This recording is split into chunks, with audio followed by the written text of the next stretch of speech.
Hi everyone, Ravi this side. Welcome to EnggAdda. So today we are going to discuss what is Elasticsearch and how we can integrate our Elasticsearch in our Spring Boot application.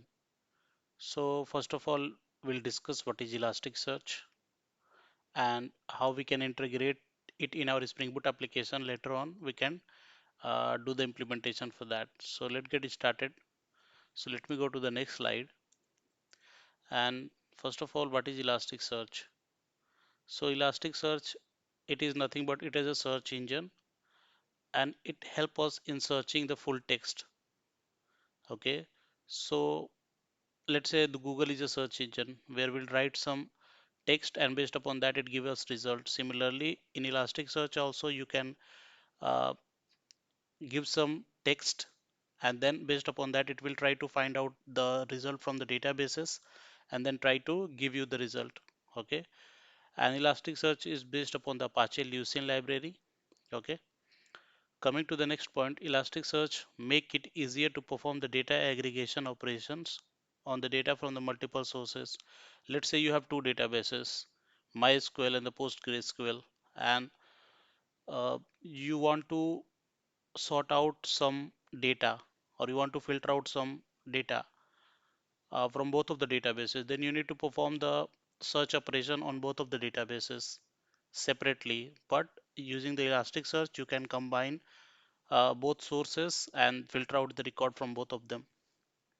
So it helps us to perform the data aggregation operation on data from the multiple sources. It stores data in a document like format how the MongoDB stores. Okay, so if you are aware about the MongoDB, then you might have heard that MongoDB stored the data in the form of BSON, which is same format as a JSON.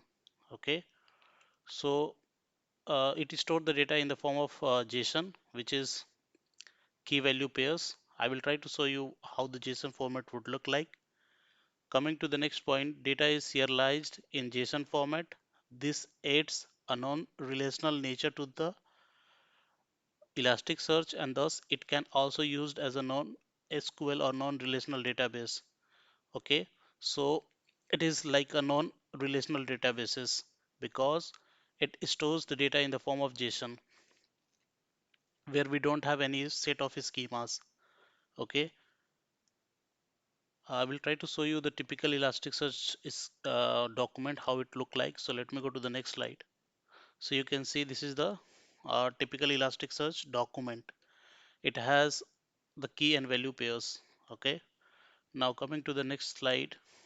So these are some features of the Elasticsearch. You can see Elasticsearch is distributed in the nature and it is horizontally scalable.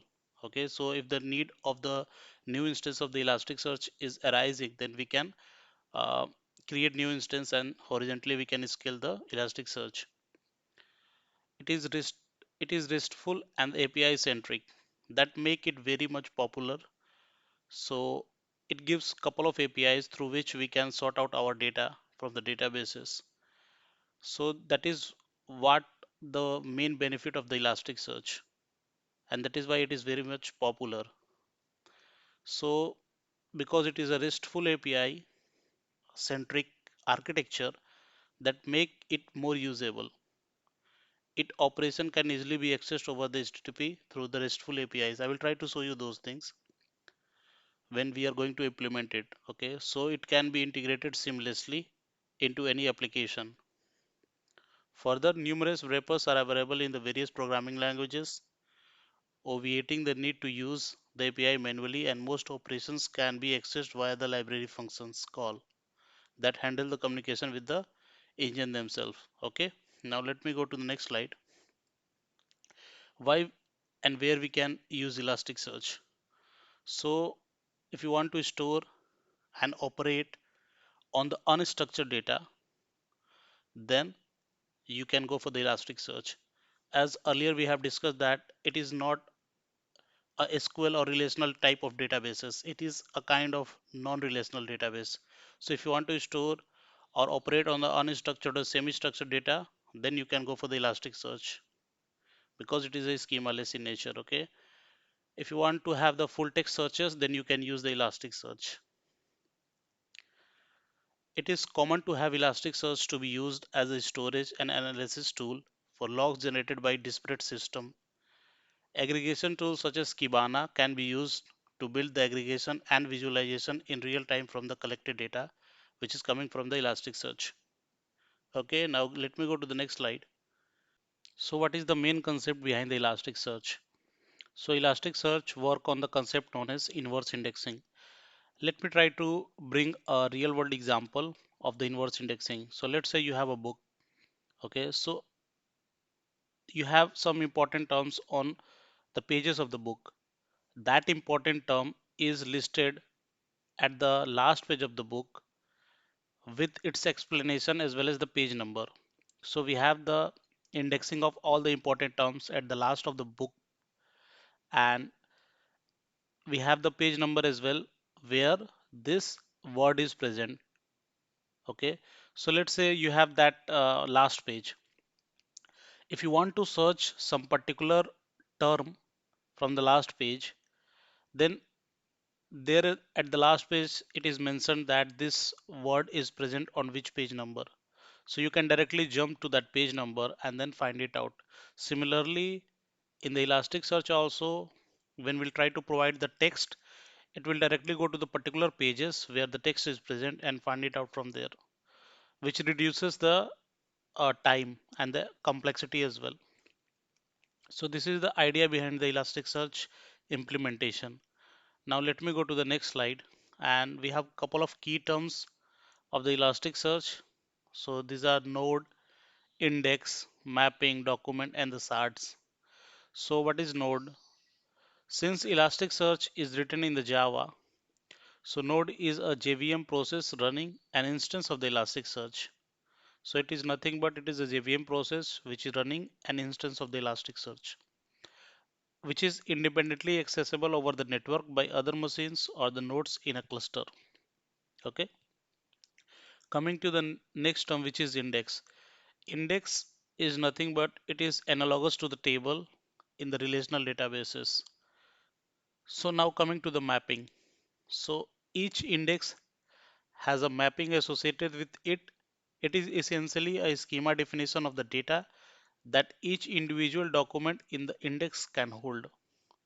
Okay, so let's say you have one index, and inside index you have couple of documents. Okay, so what is mapping then? So mapping is associated with the index, which is essentially a schema definition of the data that each individual document in the index can hold. So it is nothing but it is a relation of the documents data. Okay, so this can be manually created for each index, or it can be automatically be added when the data is pushed to an index. Coming to the document, so I already have showed you how the document is looking like. So it is nothing but it is a JSON document and it had the key value pairs. That's all. Coming to the shards, shards are the block of data that may or may not belong to the same index. Since data belonging to a single index may get very large, it can be of terabyte in size. Okay, so it is infeasible to vertically grow the storage. So if you want to like grow the storage, then you cannot vertically increase the size of your storage. So we have the concept of shard then. So what we'll do, let's say you have one index, its size is let's say 5 terabytes, then you try to uh, chop down that index in the form of shards horizontally, and then we'll try to scale our data horizontally. So that is how that is what the shard is, and these are the some important terms of the Elasticsearch. In the coming video, I will try to show you how you can integrate Elasticsearch in your Spring Boot application, and we'll try to implement it. So this is about the video, guys. If you like the video, please hit the like button and please subscribe the channel for more such content. Thanks.